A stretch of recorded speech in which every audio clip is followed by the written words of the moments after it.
You are watching the Huddle Ninja here with John Henson, with Chris Walder. And guys, I want to look ahead to the playoffs and maybe ID a handful of players that could be X factors come playoff time, maybe helping their team win a title, maybe helping their team win a series, someone that might be an auto bet in prop markets, anything like that. We know the stars. We know guys like Shea are going to be getting theirs come playoff time, but who is someone under the radar that could be a big contributor? Like, we know the rotations are going to shrink. There's more minutes for starters. Last season we had Naz Reid, for example. Chris, I'll start with you. Anyone out there that has shown some signs this season?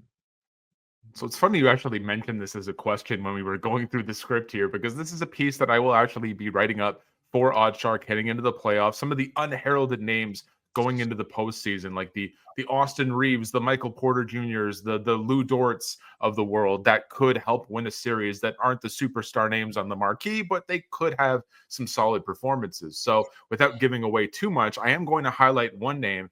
And it's kind of ironic too, because this team is the fourth best team in all of basketball right now with the number 2 seed in the Western Conference, but yet no one is taking them as a credible challenger to even get to the conference finals. Like if they were to match up with a team getting out of the play-in tournament, like a Golden State, like a Minnesota, like the Clippers, odds makers would probably have them listed as the underdog. And I'm talking about the Houston Rockets. So the player that I'm going to be highlighting is actually Jalen Green, who is the leading scorer on Houston, but no one really ever talks about him over someone like his teammate Alperen Şengün, who is an all-star, or Ahmed Thompson, who is a candidate for most improved player, even defensive player of the year. I'm looking at some of the numbers here for Jalen Green. The Rockets are 20-10 when he scores 25 or more points this season. They're closer to 500 when he scores 15 or less. They're 14-9 straight up. So again, he's shooting 42.2% from the field this season, 35% from three-point range, and his efficiency is actually dipped coming back from the All-Star break. So those are kind of like Jamal Crawford-esque numbers, kind of like a high output, but it's not going in at the clip that you would like to think. But look at this number. There have been 16 instances this season in which Jalen Green has shot 50% or better from the field. The Rockets are 14-2 when he does that.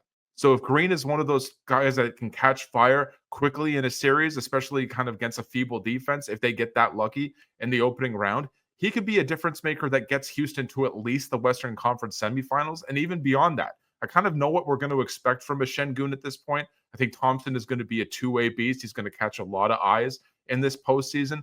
But if Houston has any aspirations of getting to the conference finals and maybe shocking the world and qualifying for the finals, they need Jalen Green to be in tip-top shape on his A game and shooting at a high clip. And right now, that's not really the case. But in the playoffs, again, it's been a while for Houston. Maybe that does occur, and the player props market will be better for it. I'd certainly be taking some overs on him.